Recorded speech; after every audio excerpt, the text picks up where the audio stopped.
ومن أحسن قولا ممن دعا إلى الله وعمل صالحا وقال إنني من المسلمين. আজাদ হোসেন, আপনি প্রশ্ন করুন। আসসালামু আলাইকুম ওয়া রাহমাতুল্লাহি ওয়া বারাকাতুহু। ওয়ালাইকুম আসসালাম। সম্মানিত শেখ, দুবাই শারজা থেকে আজাদ হোসেন। জি বলেন। মাশাআল্লাহ। আমার প্রশ্ন হলো, ঢিলাকুলুফের সময় 40 কদম লজ্জাস্থান ধরে 40 কদম হাঁটা বা কাশি দেয়, এটা কতটুকু জায়েজ? ঢিলাকুলুফের সময় কিছু বাড়াবাড়ি রয়েছে যেগুলি বিদআত এবং যেগুলি অভদ্রতা, যেগুলি একজন সম্ভ্রান্ত মুসলিম আর প্রতিটি মুসলিমকে সম্ভ্রান্ত ভদ্র হওয়া উচিত, সেসবের পরিপন্থী, ইসলামী আদাব, ইসলামী শিষ্টাচারের খেলাফ, বেদাত এবং বেয়াদবিও। তার একটি হচ্ছে লজ্জা স্থানে ঢিলাকুলুক লাগিয়ে 40 কদম হাঁটা, যেমন শরীয়তে এটি বেদাত, তেমনি এটি হচ্ছে অভদ্রতা এবং এটি হচ্ছে নিচু শ্রেণীর লোকের কাজ। জি, ভদ্র মানুষের, শরীফ মানুষের কোনো কাজ নাই। আরেকটি বিষয় হচ্ছে যে কাশি দেওয়া, কাশি দেওয়া এইসব বাড়াবাড়ি, এসব কিছু ফুকাহারা যে উল্লেখ করেছেন এগুলি তাদের মন গড়া ফতোয়া। কিছু ফিকার কিতাব আছে, হানাফি ফিকহ, এমনকি হাম্বলি ফিকহাও আছে এই ধরনের কথা, যে কাশি দেবে আর তারপরে চাপ দেবে, এসব আসলে দিন ইসলামে এত কঠিন নয়। সুতরাং এসব ফতোয়াগুলি যে কোনো মযহাবে থাক না কেন, কোরআন সুন্নাহ এর কোন সহি প্রমাণ নেই, সুতরাং এগুলো সব বর্জনীয়, ঠিক নয়। জি, জাযাকাল্লাহু খাইরান। তো ইনশাআল্লাহ এরপর যা প্রশ্ন করবেন ডব্লিউ মেহতা, আপনি প্রশ্ন করুন। আসসালামু আলাইকুম ওয়া রাহমাতুল্লাহ। ওয়ালাইকুম আসসালাম ওয়া রাহমাতুল্লাহি ওয়া বারাকাতুহু। আমি ডব্লিউ মেহতা বলছি। কোথা থেকে বলছেন? নদিয়া পলাশী থেকে। বলেন। মাশাআল্লাহ। বলছি, অনেক সময় রাতের দিকে বিশেষ করে প্রস্রাব করার সময় আর কি মনে হয় যেন মানে শরীরের কোনো অংশে প্রস্রাব লেগে গেছে, এক্ষেত্রে সন্দেহ হয় আর কি। তো সেই ক্ষেত্রে কি করব? আপনি কি ওযু করছেন তখন, না এমনি শুধু পেশাব করেছেন? শুধু পেশাব করার সময়। শুধু পেশাব করেছেন, কাপড়ে লাগেনি এমন কিছু দেখেননি, তাই না? আর গায়ে লেগেছে এমন কিছু দেখেননি, শুধু সন্দেহ হচ্ছে, তাই না? হ্যাঁ, ঠিক।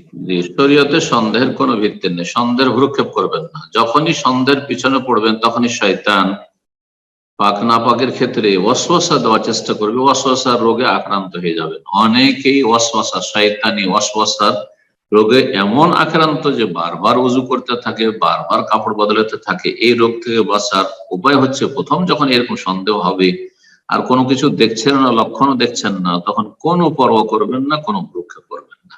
জি, তবে যদি উযু করেন যে এই সময় আমি সালাত পড়বো, তাহাজ্জুদ পড়বো অথবা ইশা পড়বো, আর তারপরে একটু সন্দেহ হচ্ছে যে কোথাও কাপড়ে, তাহলে একটা হাদিস রয়েছে, সেই হাদিসের আলোকে উযু করার পরে একটু পানি নিয়ে, হাতে পানি নিয়ে কাপড়ে যে জায়গাগুলোতে সন্দেহ হচ্ছে কাপড়ের উপর ছিটিয়ে দেবেন, কাপড়ের লুঙ্গির উপরে ছিটিয়ে দেবেন, বা লজ্জাস্থানের সামনে যে কাপড় রয়েছে, লুঙ্গি হোক, পায়জামা হোক, যা কিছু আছে, প্যান্ট আছে, তার উপরে ছিটিয়ে দেবেন যাতে ওয়াসওয়াসা দূর হয়ে যায়। জি, জাযাকাল্লাহু খাইরান। এরপর যা প্রশ্ন করবেন সাদ মোহাম্মদ, আপনি প্রশ্ন করুন। আসসালামু আলাইকুম ওয়া রাহমাতুল্লাহি ওয়া বারাকাতুহু। ওয়ালাইকুম আসসালাম ওয়া রাহমাতুল্লাহি ওয়া বারাকাতুহু। জি বলেন। জি, খুলনা থেকে বলছি। মাশাআল্লাহ, বলেন। আমার প্রশ্ন, কোন অবস্থায় তায়াম্মুম করা যাবে? জাযাকাল্লাহু খাইরান। কোন অবস্থায় তায়াম্মুম করা যাবে, তাই না? জি হ্যাঁ। আল্লাহ কোরআনে কারিমে দুটো আয়াতে বলে, সূরা মাইদা, সূরা নিসা, দুই জায়গায় বলেছেন আও লামাসতুমুন নিসা ফালাম তাজিদু মাআন ফাতায়াম্মামু সাঈদান তাইয়্যিবা। তোমরা তোমাদের তার আগে হুজুর বিধি বিধান বা এসবগুলো বর্ণনা করার পরে ছোট নাপাকি বড় নাপাকি, এক কথায় ছোট নাপাকি আর বড় নাপাকি, জি, আওজা আহাদুম মিনকুম মিনাল গায়েব আও লামাসতুমুন নিসা, এই দুটোতেই দুই রকমের নাপাকি ও অপবিত্রতার কথা আল্লাহ উল্লেখ করছেন শরীরের। এক হচ্ছে আহাদুম মিনাল গায়েত, তোমাদের কেউ যদি শৌচ কার্য পুরা করে আসে, পেশাব পায়খানা করে এসেছে, তার মানে ওযু নষ্ট হয়ে গেছে। অথবা স্ত্রীর সংস্পর্শে গিয়েছো, অর্থাৎ স্বামী স্ত্রী সহবাস হয়েছে, অথবা স্বামী স্ত্রী সহবাস হয়নি, স্বপ্ন দোষ হয়েছে, তারও হুকুম সেটাই, এরই অন্তর্ভুক্ত সেটা। ফালাম তাজিদু মাআন, তারপরে পানি পাচ্ছ না, অথবা পানি ব্যবহার করতে পারছো না, দুটোই এর তাফসীর। আল্লাহ যদিও শাব্দিক দিক থেকে ফালাম তাজিদু পানি পাচ্ছ না, কিন্তু একটা লোক পানি পাচ্ছে, ব্যবহার করতে পারছে না, তার পাওয়া না পাওয়া সমান। সেই জন্য এই দুটো অবস্থা। তাহলে কখন তায়াম্মুমে যাবেন? যখন পানি পাচ্ছেন না বা পানি ব্যবহার করতে পারছেন না, আর আপনার উযু করতে হবে অথবা গোসল করতে হবে। বড় নাপাকি দূর করতে হবে গোসলের মাধ্যমে, বা ছোট নাপাকি দূর করতে হবে উযু করার মাধ্যমে। উযু এবং গোসল দুটোর বিকল্প হচ্ছে তায়াম্মুম। উযু এবং গোসলের বিকল্প হচ্ছে তায়াম্মুম। আর পানির বিকল্প হচ্ছে মাটি। পানির বিকল্প হচ্ছে মাটি। পানি ব্যবহার করতে পারছেন না বা পাচ্ছেন না, তখন মাটি ব্যবহার করে তায়াম্মুম করবেন। জি, ফাতায়াম্মামু সাঈদান তাইয়্যিবা, পাক পবিত্র মাটি দিয়ে তখন তোমরা তায়াম্মুম করো, যাতে গোসলের কাজ হয়ে যাবে। কার গোসল ফরজ আছে কিন্তু এমন অসুস্থ, স্বপ্নদোষ হয়েছে, অসুস্থ, গোসল করলে রোগ আরো বেড়ে যাবে, প্রাণনাশের ভয় আছে, ঠান্ডা লেগে যাবে, মারাত্মক রোগে আক্রান্ত হয়ে যাবে, রোগের চিকিৎসা চলছে তার, আর তার চিকিৎসা বিলম্ব হয়ে যাবে। আমি এর আগেও বলেছি তিনটি অবস্থা: হয় প্রাণনাশের ভয় রয়েছে, না হয় রোগ বৃদ্ধি হওয়ার ভয় রয়েছে, না হয় রোগের চিকিৎসা চলছে, চিকিৎসা থেকে আরোগ্যে বিলম্ব হওয়ার ভয় রয়েছে। এরকম যদি তিনটির অবস্থার কোন একটি অবস্থা থাকে, গোসল করলে অথবা উযু করলে, তাহলে তখন তেমন করবে। আর এমনিতে শুধু শীতকালে ঠান্ডা লাগছে, সে যেন ঠান্ডা কষ্ট হচ্ছে, কষ্ট করে উযু করলে তো গুনাহ মাফ হবে। নবী সাল্লাল্লাহু আলাইহি ওয়াসাল্লাম বলেছেন ইসবাগুল উযু আলাল মাকারি, যাতে মর্যাদা উঁচা হবে, ইয়ামহুল্লাহু বিহিল খাতায়া, গুনাহ মাফ হবে, ওয়ারফা বিহি দারাজাত, আর দরাজাত মর্যাদা উঁচা হবে। হচ্ছে তার প্রথমটি হচ্ছে ইসবাগুল উযু আলাল মাকারি, কষ্টের সময় পূর্ণরূপে উযু করা। সুতরাং শীতকালে পানি গরম করা সম্ভব হলে গরম করা জায়েজ, আর যদি গরম করা সম্ভব না হয় বা গরম করতে পারলেন না বা করলেন না, ঠান্ডা পানি দিয়ে উযু করতে হবে। ঠান্ডা থেকে বাঁচার জন্য শুধু আমি তেমন করে নেবো, এটা জায়েজ নয়। জি, জাযাকাল্লাহু খাইরান। তো এই পর্যায়ে প্রশ্ন করবেন শাহিদুল এস কে, আপনি প্রশ্ন করুন। আসসালামু আলাইকুম। ওয়ালাইকুম আসসালাম ওয়া রাহমাতুল্লাহি ওয়া বারাকাতুহু। সন্ধ্যা শেখ, আমি নদিয়া থেকে বলছি, পশ্চিমবঙ্গ। বলেন। আমার প্রশ্নটি হলো যে অপবিত্র অবস্থায় কোন কোন কাজ করা নিষেধ আর কোন কোন কাজ করা জায়েজ, জানাবেন ইনশাআল্লাহ। অপবিত্র অবস্থা মানে বড় নাপাকি না ছোট নাপাকি? বড় নাপাকি। গোসল ফরজ আছে, তাই না? গোসল জি। ফরজ আছে, ওই অবস্থায় কোরআনে কারীম স্পর্শ করতে পারবেন না। গোসল ফরজ আছে, কোরআনে কারীম স্পর্শ করতে পারবেন না। হয় স্বামী স্ত্রী সহবাস হয়েছে, অথবা স্বপ্নদোষ হয়েছে, অথবা মাসিক ঋতুতে আছে মহিলারা, অথবা আপনার নেফাস, প্রসূতির ব্লিডিং এ আছে, নেফাসের অবস্থায় আছে। তো এইরকম অবস্থাগুলিতে বড় নাপাকের অবস্থায় কোরআনে কারীম স্পর্শ করতে পারবেন না, হারাম। এতে কোনো ইখতিলাফ নেই আইম্মা ইকরামদের। জি, যদি এর বিপরীত কেউ ফতোয়া দেয়, সেটি বিরল ফতোয়া, সাজ ফতোয়া, উম্মতে মুসলিমার থেকে একেবারে বিপরীত ফতোয়া। জি, উদ্ভট ফতোয়া। এখন কোরআনে কারীমের তেলাওয়াতের বিষয়টি মাসিক অবস্থায় করতে পারবে কিনা, এতে ইখতিলাফ রয়েছে। কিন্তু বাকি জনবি অবস্থায় গোসল ফরজ হয়ে আছে, পুরুষ লোক যেহেতু জিজ্ঞেস করছে, স্বপ্নদোষ অথবা সহবাস হয়েছে, এই অবস্থায় গোসল করলেই তো আপনি পাক হয়ে গেলেন। সুতরাং কোরআনে কারীম তেলাওয়াত করতে, মুখস্থ তেলাওয়াত করতে পারবেন না। গোসল ফরজ হয়ে আছে, কোরআনে কারীম মুখস্থ তেলাওয়াত করতে পারবেন না। এই নাপাক অবস্থায়, বড় নাপাকির অবস্থায় বা ছোট নাপাকির অবস্থায় আপনি সালাত আদায় করতে পারবেন না, সালাত আদায় করতে পারবেন না। এই নাপাক অবস্থায়, বড় নাপাকির অবস্থায়, ছোট নাপাকির ইখতিলাফ রয়েছে, বাইতুল্লাহর তওয়াফ করতে পারবেন না, বাইতুল্লাহর তওয়াফ করতে পারবেন। এছাড়া দুনিয়ার কাজকর্ম সব করতে পারবেন। গোসল ফরজে আছে, সহবাস হয়েছে, স্বপ্নদোষ হয়েছে, কাজকর্ম করতে পারবেন, পানাহার করতে পারবেন, ঘুমাতে পারবেন, বাস সালাতের সময় ঘুমানো চলবে না। ঘুমাতে পারে, এসব পরে গোসল ফরজ হয়ে গেছে, আপনি ফজর আগে গোসল করেছেন, কোনো দোষের কথা নেই।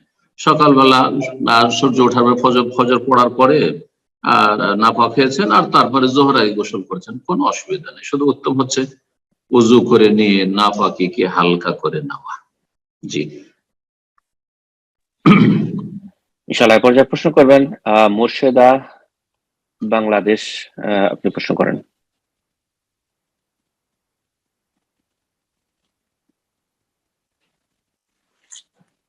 যে মুর্শেদা, বাংলাদেশ থেকে আপনি প্রশ্ন করেন।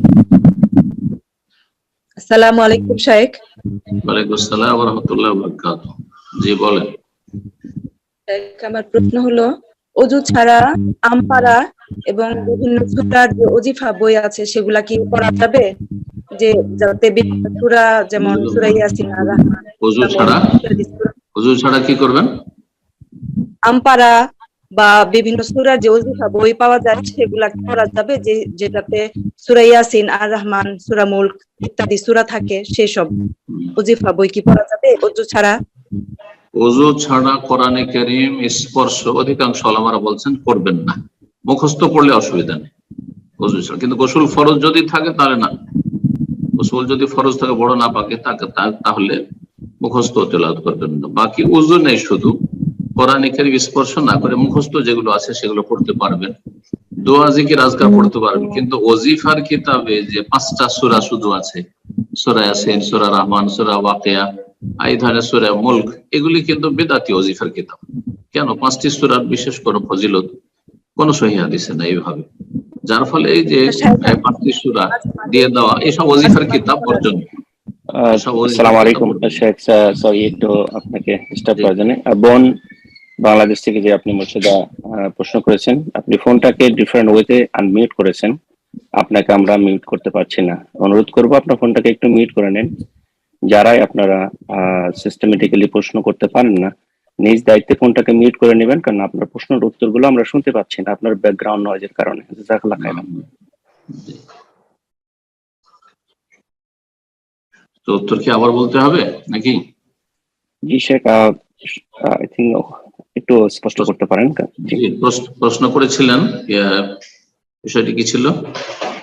যে ওযু ছাড়া বিভিন্ন বই যেগুলোতে সূরা আছে, ওযু ছাড়া ওজিফার বইয়ে যে সূরা রয়েছে, ওজিফার বইয়ে প্রথম কথা যে ওজিফার বইয়ে শুধু 5টি সূরা, সূরা ইয়াসিন, সূরা রহমান, সূরা মুজাম্মিল, সূরা ওয়াকিয়া, সূরা ধরেন মুলক, এগুলি আসলে এই ওজিফার কিতাব পড়া ঠিক না, বুঝছেন? কারণ এতে বেদাতি তরিকায় ওজিফা শেখানো হয়েছে।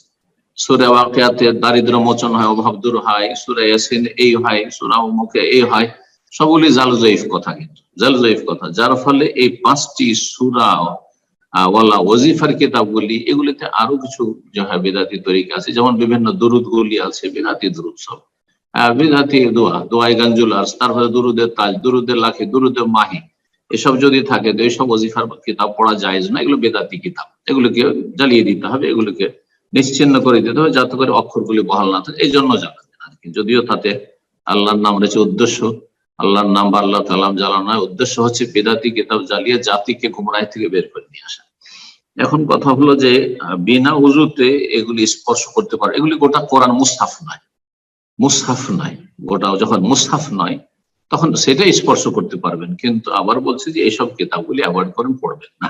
সুন্নতি জিকির আজকাল অনেক বই হয়ে গেছে, সুন্নতি দোয়ার অনেক কিতাবাদি হয়ে গেছে, মাশাআল্লাহ, এই কিতাবগুলি পড়ার চেষ্টা করবেন, আল্লাহ তৌফিক দান করুন। কোরআনে কারীম স্পর্শ করার জন্য, গোটা কোরআন যদি থাকে মুসহাফ যাকে বলে, স্পর্শের জন্য অধিকাংশ আইম্মায়ে কেরামগণ উযুর শর্ত লাগিয়েছেন, যে বা উযু হইতে হবে, কিন্তু তারও কোনো অকাট্য দলিল নেই। সুতরাং প্রয়োজন হলে ঠান্ডার দিন আপনি কোরআন তেলাওয়াত করতে চাইছেন, দেখে কোরআন স্পর্শ করতে পারবেন, আশা করা যায়, অসুবিধা নেই। তবে বড় নাপাকের অবস্থায় কোরআন স্পর্শ করা যাবে না, এমনকি কোরআন তেলাওয়াতও করা যাবে না যদি গোসল ফরজ থাকে, স্বপ্নদোষ অথবা স্বামী স্ত্রীর সহবাসের কারণে। মাসিক অবস্থায় ইখতিলাফ রয়েছে, গবেষক কিছু ওলামারা জায়েজ করেছে, অধিকাংশ ওলামারা কোরআন পড়াও মুখস্থ পড়লেও নিষেধ করেছেন। কিন্তু যদি কোরআনের ছাত্রী হয়, কোরআনের টিচার হয়, তাহলে তাদের জন্য বলা যেতে পারে যে তারা পড়বে, তবে সরাসরি হাত লাগাবে না, হাতে কোনো আবরণ ব্যবহার করবে, আর না হলে মুখস্থ পড়বে, পড়াবে। জি, উনি আরেকটু অ্যাড করেছেন আমপাড়ার কথা, যে আমপাড়া পড়া যাবে। আম্মাপাড়া কোরআনে কারীমের একটা জুজ, গোটা হচ্ছে মুসাফের একটা অংশ, ৩০তম পারা। সুতরাং সেটা বিনা উজুতে স্পর্শ অধিকাংশ আমাদের কাছে ঠিক নয়, কিন্তু প্রয়োজনে জায়েজ আছে, যেমনটা বললাম প্রয়োজনে জায়েজ আছে, কিন্তু বড় নাপাকের অবস্থায় জায়েজ নয়। বড় নাপাকি যদি থাকে, গোসল ফরজ থাকে, তাহলে জায়েজ নয়। জি, জাযাকাল্লাহ খায়ের। এই পর্যায়ে প্রশ্ন করবেন তাজিমুল তুষার, আপনি প্রশ্ন করুন। আসসালামু আলাইকুম ওয়া রাহমাতুল্লাহ। ওয়ালাইকুম আসসালাম ওয়া রাহমাতুল্লাহি ওয়া বারাকাতুহু। জি, বলেন। রাজশাহী জি। নাটোর থেকে বলছি আমি। নাটোর। আমি রাজশাহী নাটোর থেকে বলছি। বলেন। সেটা বিষয়বস্তুর একটু বাইরে প্রশ্ন করবো স্যার। এই প্রশ্নটা আগে করেছে কিনা কেউ আমি জানি না, তবে আমার একটি বিষয়ে একটু কনফিউশনে আছি আমি। সেটা হচ্ছে যে তাকদীরের বিষয়ে একটা প্রশ্ন শেখ। সেটা হচ্ছে যে আমি ছোটবেলা থেকে এবং অনেক আলেমের মুখ থেকে আমি শুনেছিলাম যে তাকদীরের বিষয়ে আমরা, আল্লাহ যেহেতু আলিমুল গায়েব, তিনি জানেন আমাদের ভবিষ্যৎ সম্পর্কে, তো তিনি আমরা কি করব তিনি জানেন, এজন্য তিনি লিখে রেখেছেন। আর এখন কিছুদিন আগে এর আগে প্রশ্ন এটা করা হয়েছে, ওখান থেকে শুনে নেবেন। জি, জাযাকাল্লাহ।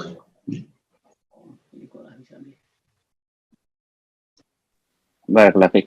তো এই পর্যায়ে প্রশ্ন করবেন মোকাম্মল শেখ, আপনি প্রশ্ন করুন। আসসালামু আলাইকুম ওয়া রাহমাতুল্লাহি ওয়া বারাকাতুহু। জি, বলেন। জি, কেমন আছেন স্যার? জি, বলেন। আলহামদুলিল্লাহ। ঝাড়খণ্ড পাকুড় থেকে বলছি।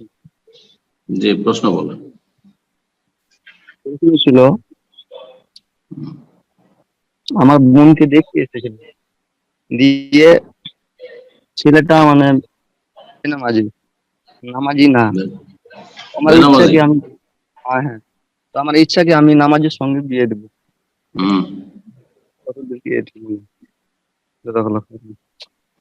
জি, তো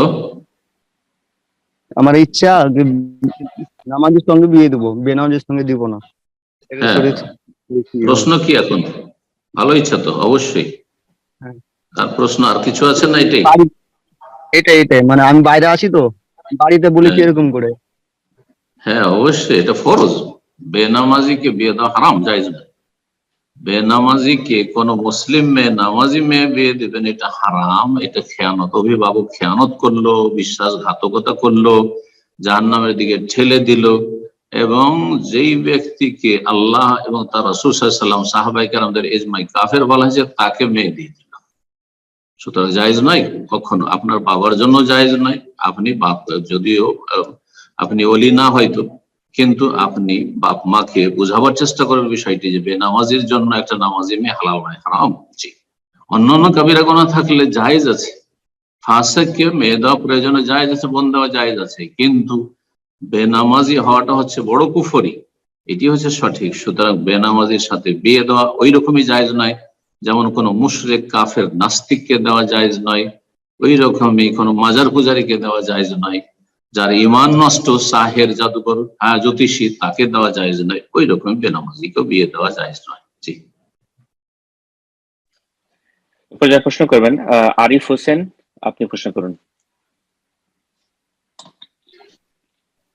আসসালামু আলাইকুম ওয়া রাহমাতুল্লাহ। সাহেব গাজল থেকে বলছি। আসসালামু ওয়া রাহমাতুল্লাহি ওয়া বারাকাতুহু। জি, গাজল থেকে বলছি সাহেব। বলেন। মাশাআল্লাহ। বলছি যে ধানের সিজনে যদি ধান ক্রয় করে আমি এই নিয়তে স্টক করি যে ধানের দাম বাড়বে তখনই বিক্রি করব, মানে সেই জন্য আমি 6, 7, 8 মাস ধরেও হয়তো রেখে দিতে পারি, তো এই নিয়তটা কি ঠিক হবে? শেখ জাযাকাল্লাহ খায়ের। ধানের সিজনে অথবা যে কোনো ফসলের সিজনে স্টক ব্যবসা করা জায়েজ কিনা? নবী সাল্লাল্লাহু আলাইহি ওয়াসাল্লামের কিছু হাদিস রয়েছে, যে হাদিসগুলিতে বলা হয়েছে সে গুনাহগার। আল মুহতাকিরু খাতিউন, যে ব্যক্তি স্টক করে রাখে খাদ্যদ্রব্য, সে হচ্ছে গুনাহগার। কিন্তু এই হাদিস কি সবসময় প্রযোজ্য? 2, 4, 10 মণ কেউ রাখলো স্টক করে, তার উপর ফিট হবে? যখন স্বাভাবিক অবস্থায় আছে, প্রচুর ধান আছে, ধান চাউলের কোনো অভাব নেই, খাদ্যদ্রব্যের কোনো অভাব নেই, সেই সময়ের ক্ষেত্রে প্রযোজ্য না, সেই ক্ষেত্রে প্রযোজ্য নয়। তবে যারা শত শত মন, হাজার হাজার মন স্টক করে রেখে দিচ্ছে, তো এটা না যায়। কারণ এতে বাজারের উপর একটা প্রভাব পড়ছে। হঠাৎ করে বড় শহর থেকে আসলো বড় পয়সাওয়ালারা, আর আসার পরে হাটে বাজারে যত ধান নেমেছিল গ্রাম অঞ্চলে সমস্ত ধান তারা উঠিয়ে নিয়ে ধরেন চলে গেল একবারে আপনার মালদা গাজল থেকে নিয়ে কলকাতা চলে গেল। তো মালদার লোকেরা না খেয়ে মরবে, ওইখানে এলাকার লোকেরা তখন মার্কেটে ধান চাল পাচ্ছে না। এটা হারাম, এটা জায়েজ না। আর একটা জায়েজ না, দুর্ভিক্ষের সময় জায়েজ না।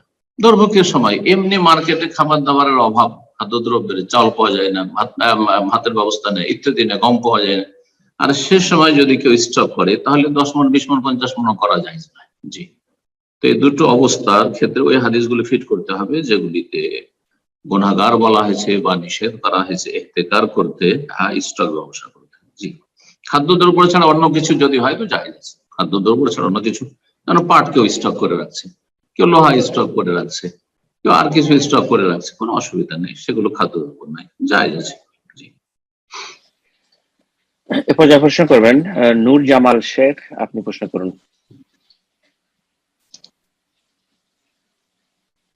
নূর জামাল শেখ। আসসালামু আলাইকুম রাহমাতুল্লাহ। ওয়ালাইকুম আসসালাম ওয়া রাহমাতুল্লাহি ওয়া বারাকাতুহু। আমার প্রশ্নটা হচ্ছে, এই সমাজ হনে বিয়ে পড়াইতে গেলে মানে 5,000 টাকা করে নেয়, এটা কি জায়েজ হবে? মানে বিয়ে পড়াতে গেলে সমাজ, কি শুনতে পেলাম না, মানে সমাজের লোকে। আমার প্রশ্নটা হচ্ছে, সমাজ হনে বিয়ে পড়াতে গেলে 5,000 টাকা করে নেয়, এটা কি জায়েজ হবে? সমাজ নাই, সমাজ, হ্যাঁ সমাজে থাকে, কেন নাই আমার জানা নেই, কিন্তু আমি শুনলাম সমাজের লোকে, আর অনেক সমাজে নেই শুনেছি, এটা নিয়ে কি জায়েজ হবে? আওয়াজ ডিস্টার্ব হচ্ছে কেন? উনিকে মিউট করেননি? জি জি, ওনাকে মিউট করে দিচ্ছি শেখ। ঠিক আছে। বলছেন যে কিছু কিছু সমাজ আছে আমাদের দেশে, যেসব সমাজে বিয়ে পড়ালে 5,000 টাকা করে নেই। 5,000 নিক অথবা 1,000 নিক, সমাজের লোক যদি পয়সা নেই, যেমন আমি জানি যেসব বেদাত গুলি রয়েছে, কুসংস্কার রয়েছে, তার একটি হচ্ছে মসজিদ খরচ বলে আদায় করা। গ্রামের মসজিদের খরচ দিতে হবে, বিয়ে পড়াইতে এসছে আমাদের গ্রামে, সমাজে মসজিদ খরচ দিতে হবে। তারপরে আমাদের ইমাম সাহেব আছে, তার বকশিস দিতে হবে। এগুলি জায়েজ নয়, এগুলি জায়েজ নয়। তবে যদি চাঁদা এমনি চাই যে আমাদের এইখানে সহযোগিতার প্রয়োজন রয়েছে, আল্লাহ রাস্তায় যদি আপনারা চাঁদা দেন, সহযোগিতা করেন তো ভালো, চাইবে সেটা আলাদা কথা, কিন্তু বাধ্য 5,000 দিতে বা 1,000 দিতে এটা জায়েজ নয়। হ্যাঁ, কাজী যিনি বিয়ে রেজিস্ট্রেশন করাচ্ছেন, বিয়ে পড়াচ্ছেন অথবা বিয়ের ধরেন লেখাপড়া করে দিচ্ছেন, সার্টিফিকেট দিবেন, তিনি যদি তার কিছু চার্জ রাখেন, সেই চার্জ দেওয়া জায়েজ এবং নেওয়া জায়েজ। তার মেহনত পরিশ্রম আছে, তার সেটি পেশা, সুতরাং তার উপর পয়সা নিতে পারে। কিন্তু এমনি যেই সেই খরচ, রাস্তা ঘেরে দিল না, এই খরচ দিতে হবে, হ্যাঁ, তারপরে আপনার স্টেজে উঠবে, স্টেজে ফিতা কাটবে, তার পয়সা দিতে হবে, হাত ধুয়ে দিবে, এর পয়সা দিতে হবে, কাপড় পরিয়ে দিবে নতুন জামাইকে, তার পয়সা দিতে হবে। সবগুলি সব বেদাত, কুসংস্কার। বিয়ের বেদাতের উপর ধারাবাহিক দুটো আলোচনা করেছি, আমাদের চ্যানেলে আছে, শুনে নেবেন ইনশাআল্লাহ। জাযাকুমুল্লাহ খাইর। বারাকাল্লাহ ফিক। তো ইনশাআল্লাহ এরপর যা প্রশ্ন করবেন উম্মি তাসনিম, আপনি প্রশ্ন করুন।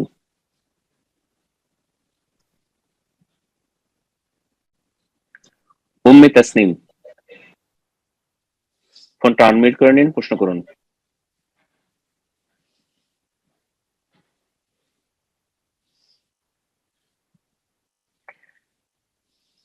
এরপর যা প্রশ্ন করবেন এমডি গোলাম আজম, আপনি প্রশ্ন করুন। আসসালামু আলাইকুম ওয়া রাহমাতুল্লাহ। ওয়ালাইকুম আসসালাম ওয়া রাহমাতুল্লাহি ওয়া বারাকাতুহু। জি বলেন। জি শেখ, মানে মোবাইল দিয়ে আমরা অনেক সময় কোরআন পড়ি, হাদিস পড়ি, এই মোবাইল পকেটে নিয়ে কোথা থেকে বলছেন? জি শেখ, আমি বাংলাদেশ ঠাকুরগাঁও থেকে বলছি। মাশাআল্লাহ, জি বলেন। জি জি, মোবাইল নিয়ে টয়লেটে প্রবেশ করার পরে মনে হলো যে আমি বিসমিল্লাহ বলি প্রবেশ করিনি টয়লেটে। তো এই অবস্থায় যদি টয়লেটে ঢোকার পরে তখন বিসমিল্লাহ বা দোয়া বলার কোনো সুযোগ আছে কিনা? আর মোবাইলটা যেহেতু নিয়েছি, মোবাইলটা দিয়ে অনেক সময় কোরআন পড়ি, হাদিস পড়ি, তো এই মোবাইলটা মোবাইল টয়লেটে প্রবেশ করা মাকরু পর্যায়ে মানে আদবের খেলাফ কিনা? জি, মোবাইলে যে কোরআনিক কারিমের আপনার যে অ্যাপস আছে, সেই অ্যাপসটা তো ভেতরে আছে, কোরআনিক কারিমটা সেটা স্ক্রিনে খুলে রাখবেন না, আর তারপরে মোবাইল নিয়ে যান। আপনি কোরআনিক কারিম স্ক্রিনে খোলা আছে, দেখা যাচ্ছে, আর সেটা নিয়ে আপনি বাথরুমে যাবেন, এটা জায়েজ না। কিন্তু আপনার ভিতরে আছে একটা অ্যাপস আছে, অসুবিধা নেই, জায়েজ আছে, আর মোবাইল তো বাইরে রেখে যাওয়া যাবে না। বাকি কথা হলো যে আপনি আসল যে প্রশ্নটি করেছেন সেটা হচ্ছে বিসমিল্লাহ বলতে ভুলে গেছি, ঢোকার আগে বিসমিল্লাহ অথবা দোয়া যে রয়েছে আল্লাহুম্মা ইন্নী আউযু বিকা মিনাল খুবুসি ওয়াল খাবায়েস বলতে ভুলে গেছি, তো বাথরুমে ঢোকার পরে বলা যাবে কি না? বলা যাবে না। তখন উচ্চ স্বরেও বলা যাবে না, সিররি জবান বা জিহ্বা বা ঠোঁট নড়িয়েও বলা যাবে না। তাহলে আপনি মনে মনে কলবি জিকির করতে পারবেন, হৃদয়ে ওই কথাগুলি আল্লাহর জিকিরটা মনে করতে পারবেন, আল্লাহকে স্মরণ করতে পারবেন, এইটুকু জিকরে নাফসি বা জিকরে কলবি করা যেতে পারে, কিন্তু জিহ্বা নড়ানো জায়েজ নয়, কারণ এই বাথরুমে ভিতরে বাথরুম অবস্থায় এটা ঠিক নয়। জি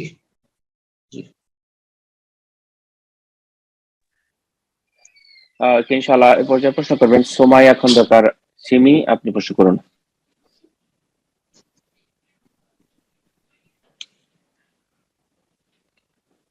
সোমাইয়া খন্দকার সিমি, আপনি প্রশ্ন করুন, ফোনটা আনমিউট করে নিন।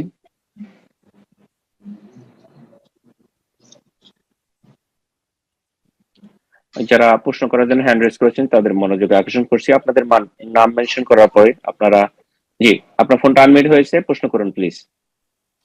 আসসালামু আলাইকুম শাইখ। ওয়ালাইকুম আসসালাম ওয়া রাহমাতুল্লাহি ওয়া বারাকাতুহু। জি বলেন। বাংলাদেশ থেকে বলছি। শাইখ, আমার প্রশ্নটা হচ্ছে যে আমরা যখন হাইজ অবস্থায় থাকি মেয়েরা, তো এই সময় তো আমরা নামাজ পড়তে পারি না বা কোরআন তেলাওয়াত করতে পারছি না, তো দেখা যাচ্ছে যে শয়তান খুব আকৃষ্ট করে ফেলতেছে, বা সকাল সন্ধ্যার জিকির গুলোকে আমরা এক্ষেত্রে করতে পারবো, বা এই অবস্থায় আমাদের আসলে রুটিনটা কেমন হওয়া উচিত, এটা আমি একটু জানতে চাচ্ছিলাম।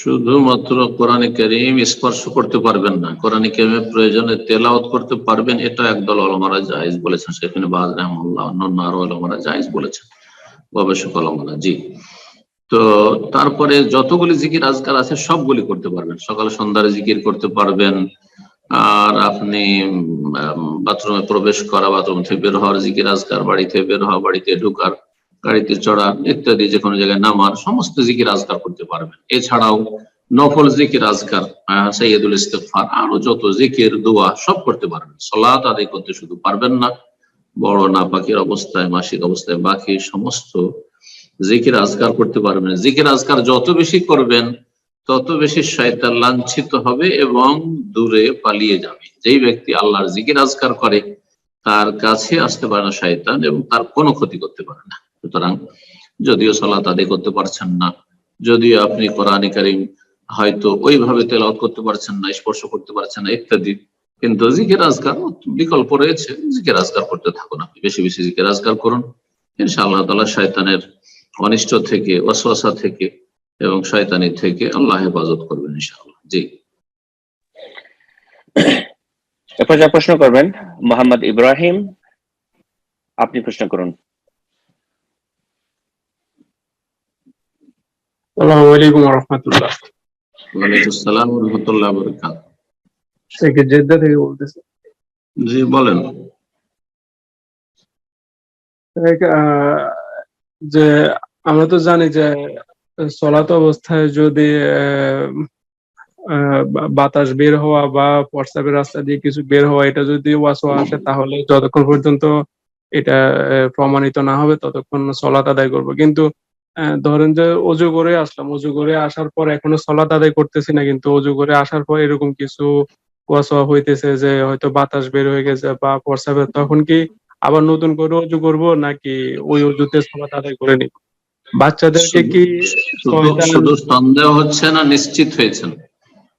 শুধু না, ওরকম নিশ্চিত না, মনে হয় যেন বের হয়ে গেছে এরকম আর কি। না মনে হয় তাহলে ভ্রুক্ষেপ করবেন না, ভ্রুক্ষেপ করবেন না, এটা শয়তান ওয়াসওয়াসা দিচ্ছে। কিন্তু যদি নিশ্চিত হন, আওয়াজ শুনছেন না হয়তো সশব্দে হয় নাই, কিন্তু আপনি নিশ্চিত যে না বায়ু নির্গত হইলো, বায়ু বের হইলো, তাহলে আপনাকে পুনরায় উজু করে আসতে হবে। কথা বোঝা গেছে? কিন্তু শুধু সন্দেহ হচ্ছে, পেটে আমার গ্যাস আছে আর পেটটা ডিস্টার্ব করছে, কি জানি হয়তো কিছু হয়ে গেল নাকি, না শয়তানি ওয়াসওয়াসা, শয়তানি ওয়াসওয়াসা, ওইদিকে ভ্রুক্ষেপ করবেন না।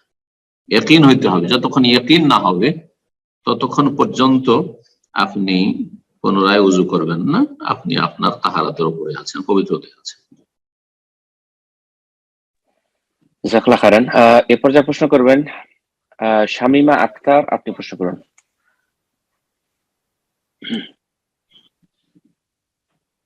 শামিমা আক্তার, ফোনটা আনমিউট করে নিন, প্রশ্ন করুন। হ্যালো, আসসালামু আলাইকুম। ওয়ালাইকুম আসসালাম ওয়া রাহমাতুল্লাহ, বলেন। আমি কানাডা থেকে বলছিলাম। আমার প্রশ্ন বলেন। হলো, আমরা যখন কোরআন তেলাওয়াত করি তখন যে আল্লাহু আকবার বলে আমরা যখন কোরআন তেলাওয়াত করার সময় যখন আপনার ওই যে সেজদার আয়াত আসে, তখন তো আমরা আল্লাহু আকবার বলে সেজদাতে চলে যাই, কিন্তু সেজদা থেকে ওঠার পরও কি আমরা আল্লাহু আকবার বলে উঠবো নাকি এমনিতে উঠে যাব? এমনিতে উঠবেন। সেজদা করার সময়, সেজদা তেলাওয়াত করার সময় আল্লাহু আকবার, আর উঠার সময় আল্লাহু আকবার বলবেন না, এটি হচ্ছে সুন্নাত এবং হাদিস দ্বারা প্রমাণিত। জি, এরপর যা প্রশ্ন করবেন মাকমাউল শেখ, আপনি প্রশ্ন করুন। আসসালামু আলাইকুম ওয়া রাহমাতুল্লাহ। ওয়া আলাইকুম আসসালাম ওয়া রাহমাতুল্লাহি ওয়া বারাকাতুহু। জি বলেন। কোথা আমি থেকে? হায়দ্রাবাদ থেকে। আচ্ছা আচ্ছা, মাশাআল্লাহ, বলেন। আমার প্রশ্ন হলো যে হ্যাম আসলে কি করা যাবে? কোন দোয়া কি নির্দিষ্ট আছে যে হ্যাম আসলে কি করব আমরা?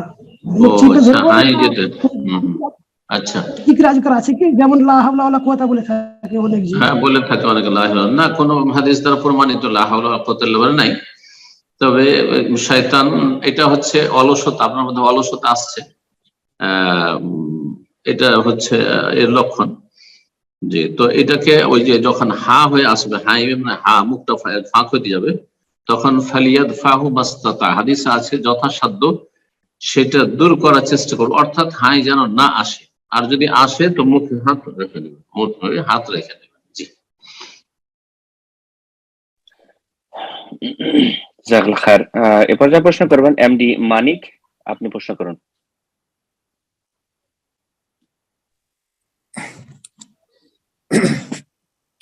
আসসালামু আলাইকুম শেখ। জি, ওয়ালাইকুম আসসালাম ওয়া রাহমাতুল্লাহি ওয়া বারাকাতুহু। বলেন। শেখ, আমি পাবনা থেকে বলছিলাম। বলেন। আমার প্রশ্নটি হচ্ছে, আমি একটা বাসায় ভাড়া থাকি ফ্যামিলি নিয়ে, আর এই বাসাতে আমি আমার কাজও করি। তো আমার কাজটা হচ্ছে আয়রনের কাজ, যেখানে কারেন্ট খরচ হয়। তো আমার প্রশ্নটা হচ্ছে যে আমার বিলটা হয়, কারেন্ট বিলটা হয় হচ্ছে আবাসিক বিল, সেই ক্ষেত্রে আমার কোনো অন্যায় হচ্ছে কিনা এটা জানা ছিল আর কি। আমি কি তাদের বলে দিব যে আমি এখানে কাজ করি? ও কারেন্ট বিলটা বাড়ির মালিকই দেয়, দেশে কারেন্ট বিলটা বাড়ির মালিকই দেয়, তাই না? না, বিলটা আমরা দেই, বিলটা আমরা কারেন্ট বিলটা আপনি দেন?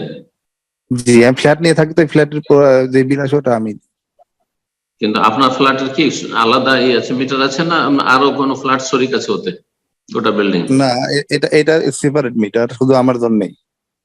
আপনার জন্য আছে, তাহলে অসুবিধা না, আপনি বিল পেমেন্ট করছেন, তাহলে কম হোক আর বেশি হোক সেটা আপনি খরচ করছেন, আপনি পেমেন্ট করে দিচ্ছেন, তাহলে তো আপত্তি হওয়ার কথা না কিছু।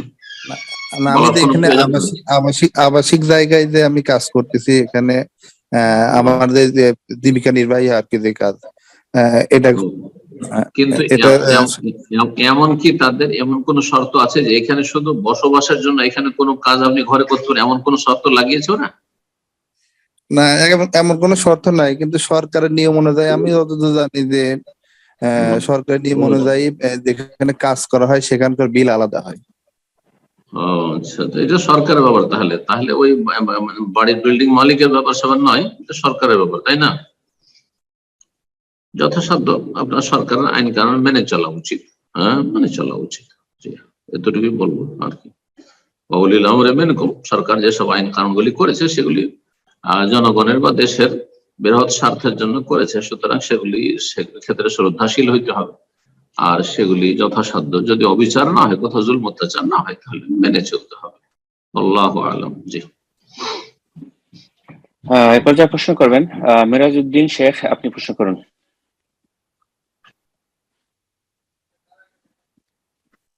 মিরাজউদ্দিন শেখ, ফোনটা আনমিউট করে নিন, প্রশ্ন করুন।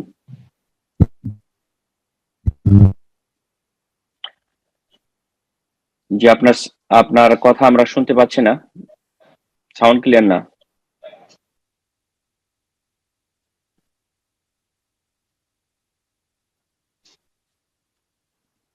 মিরাজউদ্দিন শেখ, আপনার নেটওয়ার্কের প্রবলেম হতে পারে, আপনার কথা আমরা শুনতে পাচ্ছি না। আপনি নেটটা চেক করে নিন ইনশাআল্লাহ। আমরা প্রোগ্রামের শেষ পর্যায়ে চলে এসেছি, আমরা হয়তো আর একটা থেকে দুটো প্রশ্ন নেব ইনশাআল্লাহ। তো আপনাকে সেকেন্ড টাইমে, দ্বিতীয়বার আপনাকে সুযোগ করে দেওয়া হবে ইনশাআল্লাহ। এ পর্যায়ে প্রশ্ন করবেন এমডি আব্দুল ইউজে জামান, আপনি প্রশ্ন করুন। আসসালামু আলাইকুম শেখ। ওয়ালাইকুম আসসালাম ওয়া রাহমাতুল্লাহি ওয়া বারাকাতুহু। জি শেখ, আমি পাবনা, বাংলাদেশ থেকে বলছিলাম। মাশাআল্লাহ, বলেন। শেখ, আমার প্রশ্নটা হইলো যে আমার মামার 2 বিঘা জমি আরেকজনের কাছে কট বন্ধক দেওয়া ছিল। তো পরে আমি ওই জমিটা ছাড়াই মামাকে দিছি। তো মামা যতদিন টাকা দিচ্ছেন না, উনি বাৎসরিক ওই জমিটার বিনিময়ে প্রতি বিঘা আমাকে 8 মণ করে ধান দিবেন। এটা একটা প্রশ্ন। আর একটা প্রশ্ন হচ্ছে, আমার এটা স্যার না, তারপরে যদি সময় দিতে এখানে ভুলে যাবো। আপনার মামার জমি বন্ধক রাখা ছিল কারো কাছে, সেই লোক বন্ধক খাচ্ছিল, আর তার কাছ থেকে যে টাকা উনি ধার নিয়েছেন আপনার মামা, এই না? জি জি জি। আর ধারের টাকাটা পুরো আপনি পেমেন্ট করেছেন, ঠিক না? জি জি। ততদিন ওই লোক, যেই লোক বন্ধক রেখেছে, সে ফসল খেতে থেকেছে, এটাই না? জি জি। এই রুজি হারাম, এটা সুদ, এটা হারাম। ওই লোক কিসের একনিষ্ঠে, সে ধার দিয়ে রেখেছে, সেই জন্যই ফসল খেতে থাকলো। এই যতটা ফসল খেয়েছে সেটা সুদ, হারাম, রেবা আল্লাহ হারাম করেছেন। আহাল্লাহুল বাই ওয়া হারামা রিবা। এই বাংলাদেশের সমাজে এই যে কট রাখা অথবা বন্ধক রাখা জমি, আর সেখান থেকে ফসল খাওয়া, আর পুরো টাকা সেটা আবার ফিরিয়ে নেওয়া, এটা রুজি হারাম। তো ওই ব্যক্তিকে জানা উচিত, আপনার মামাকেও জানা উচিত যে এইটা কারবার হারাম। সুদ যে খায়, যে খাওয়ায়, লেনেওয়ালা দেনেওয়ালা সকলের উপর লানত রয়েছে। আল্লাহ রাব্বুল তাদের বিরুদ্ধে যুদ্ধের ঘোষণা করেছে। রাসূলুল্লাহ সাল্লাল্লাহু আলাইহি ওয়াসাল্লাম কেউ যুদ্ধের ঘোষণা করতে বলা হয়েছে, ফাআযানু বিহারবি মিনাল্লাহি ওয়া রাসূলিহি। এই জন্য যারা সুদি কারবার করে যে কোনো স্তরে, তাদের জীবনে কোনো বরকত থাকে না, ধ্বংস হয়ে যায়, কোনো বরকত থাকে না। আল্লাহকে ভয় করা উচিত। ওই ব্যক্তিকে, যে ব্যক্তি এই সুদ খেয়েছে, যে ব্যক্তি আপনার মামা এই কাজ করেছে, এবং আপনি মামাকে সুদ মুক্ত করেছেন, ভালো কাজ করেছেন। তবে আপনি আল্লাহর ওয়াস্তে, আপনি কারজা হাসানা দিয়ে আপনি সেখান থেকে কোনো কিছু খেতে পারবেন না, কোনো কিছু খাওয়া যায় না। আপনার মামার কারজা হাসানা আদায় করেছেন, আল্লাহর কাছে উত্তম প্রতিদান পাবেন। এবং আপনার মামার আমানত হচ্ছে যে সেই ব্যক্তি তাড়াতাড়ি আপনাকে টাকা পয়সা দিয়ে দিবে যেটা আপনি দিয়েছেন। আর যদি না দেয় তো জমি লিখে, ততটা পরিমাণ জমি লিখে দিবে, সহজ বিষয়, জমি লিখে দিয়ে দিবেন, ঝামেলা শেষ হয়ে গেল। জি, জাযাকাল্লাহ খায়ের শেখ। এমডি আবুল জে জামান, আপনি দ্বিতীয় প্রশ্ন করতে চেয়েছিলেন, কিন্তু আমরা দুঃখিত, আসলে একটা অধিক প্রশ্ন নেওয়ার সুযোগ নেই। যেহেতু সবাই একটা করে প্রশ্ন করছে, আপনি ইনশাআল্লাহ পরবর্তী প্রোগ্রামে আগামী সপ্তাহ পরে হ্যান্ড রেজ করার চেষ্টা করবেন ইনশাআল্লাহ। আমরা আপনার প্রশ্নটি নেওয়ার চেষ্টা করব। শেখ, সময় তো অনেক হয়ে গেল, তো অনুমতি চাচ্ছিলাম। ওকে, ইনশাআল্লাহ। তো ইনশাআল্লাহ আমরা এখন থেকে আর একটা বা দুটো প্রশ্নের মাধ্যমে ইনশাআল্লাহ আজকে প্রোগ্রাম শেষ হবে। এ পর্যায়ে প্রশ্ন করবেন মোহাম্মদ শওকত হোসেন, আপনি প্রশ্ন করুন।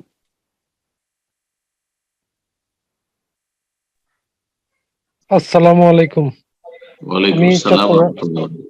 জি, চট্টগ্রাম থেকে বলছি শেখ। বলেন।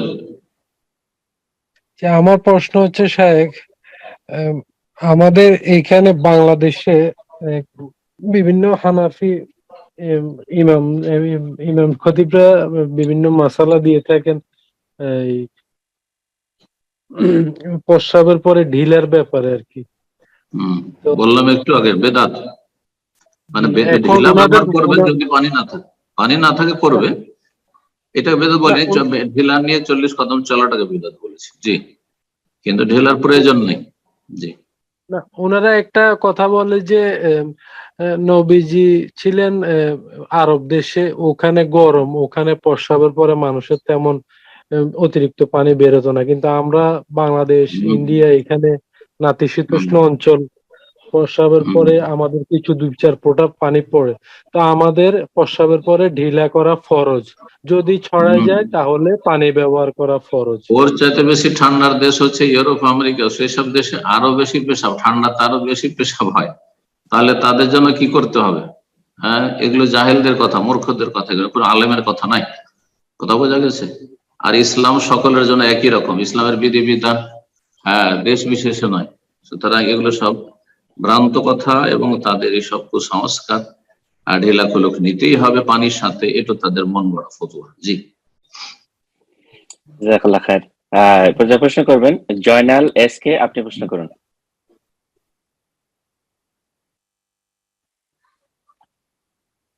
Joynal S K, Joynal Sheikh.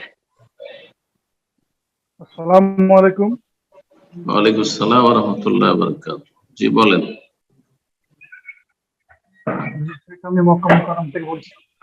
জি, কোথা থেকে? মক্কা থেকে বলছি।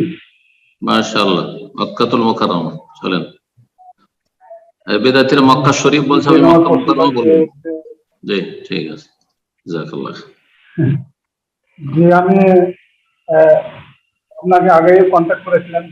বিষয়টা হচ্ছে, আমি তো আমার স্ত্রীর সাথে আমরা পালিয়ে বিবাহ করেছিলাম।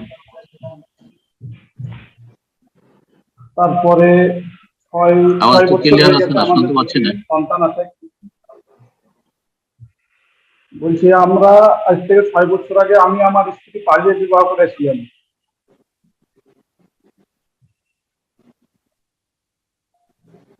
শুনতে পাচ্ছেন ইকরাম ভাই? শুনতে পাচ্ছেন? ওনার প্রশ্ন বুঝতে পাচ্ছেন? না শেখ, প্রশ্ন বোঝা যাচ্ছে। জি, আপনার প্রশ্নটা ক্লিয়ার করুন, সংক্ষিপ্ত আকারে প্রশ্ন করুন। আওয়াজটা ক্লিয়ার না আসলে। আমরা পালিয়ে বিবাহ করেছিলাম।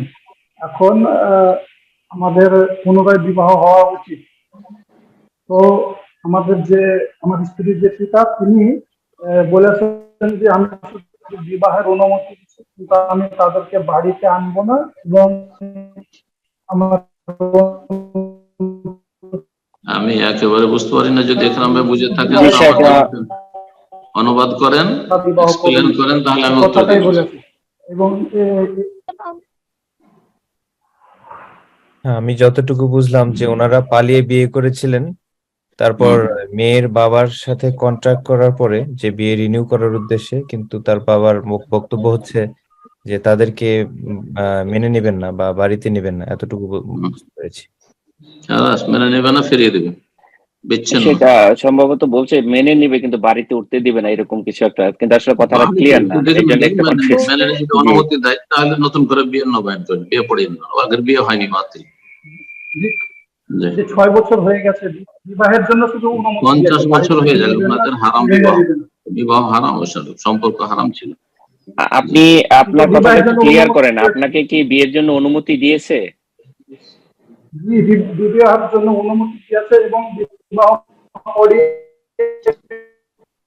বিয়ে শুনুন, বিয়ে তালাক, বিয়ে তালাক ফেরানো, এগুলো সব সামনে গিয়ে কোন শেখের সামনে গিয়ে মাসলা জিজ্ঞেস করে নেবেন, জুমে হবে না, অন্য কাউকে দেন।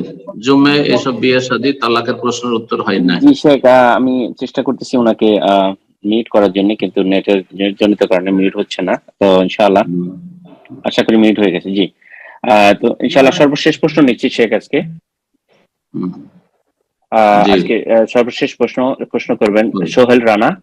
ইনশাআল্লাহ এর মাধ্যমে আজকে প্রোগ্রাম শেষ হয়ে যাবে। বাকি যারা হ্যান্ড রেজ করেছিলেন প্রশ্ন করার জন্য, ইনশাআল্লাহ আগামী সপ্তাহে শুরুতে প্রোগ্রামে আসবেন, আপনাদের প্রশ্নগুলো নেওয়ার চেষ্টা করবো। প্রশ্ন করুন সোহেল রানা।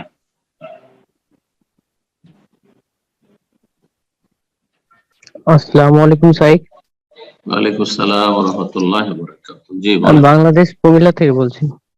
বলেন।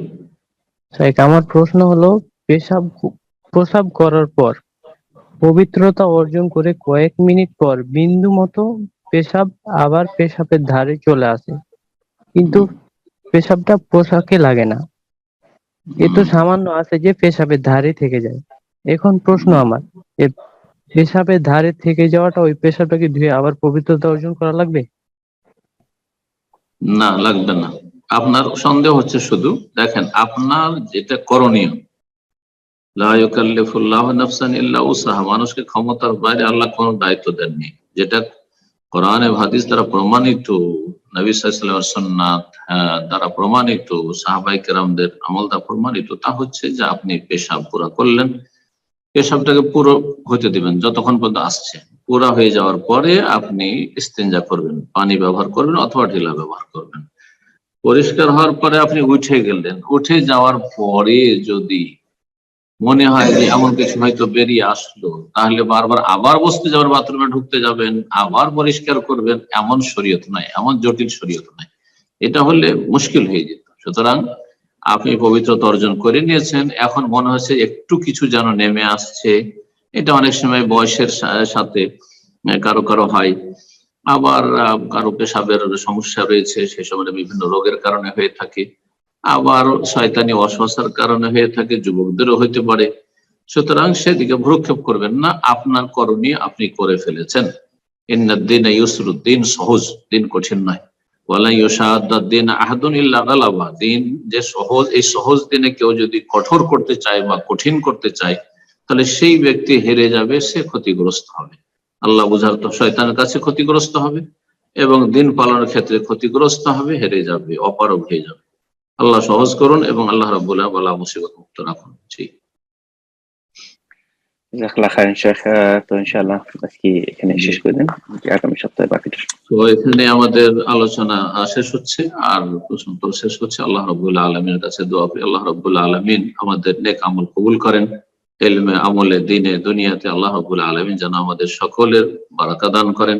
যেসব ভাই বোনেরা আজকে সরাসরি অংশ নিলেন অথবা পরোক্ষভাবে অংশ নিয়েছেন অথবা নেবেন অথবা দিন শিখছেন যে কোনো বিশ্বস্ত সূত্র থেকে, আর তারপরে কোরআন সুন্নাহ মোতাবেক মানহাজে সালাফের উপর আপনি চলার চেষ্টা করছেন, আল্লাহ রাব্বুল আলামিনের কাছে দোয়া করি আল্লাহ সকল ভাই বোনদের আল্লাহ হেফাজত করেন, দিন দুনিয়া আল্লাহ ভালো করেন, সমস্ত রকম বালা মুসিবত থেকে আল্লাহ বাঁচিয়ে রাখেন। আল্লাহ রাব্বুল আলামিন যেন আমাদের সকলকে জান্নাতুল ফিরদাউস নসিব করেন, দুনিয়ার সমস্ত ফিতনা থেকে আল্লাহ বাঁচিয়ে রাখেন, আখিরাতের আযাব থেকে আল্লাহ বাঁচিয়ে রাখেন। রব্বানা আতিনা ফিদ দুনিয়া হাসানাহ ওয়া ফিল আখিরাতি হাসানাহ ওয়া কিনা আযাবান নার। ওয়া সাল্লাল্লাহু ওয়া সাল্লাম আলা নাবিয়িনা মুহাম্মদ ওয়া আলা আলিহি ওয়া সাহবিহি আজমাইন।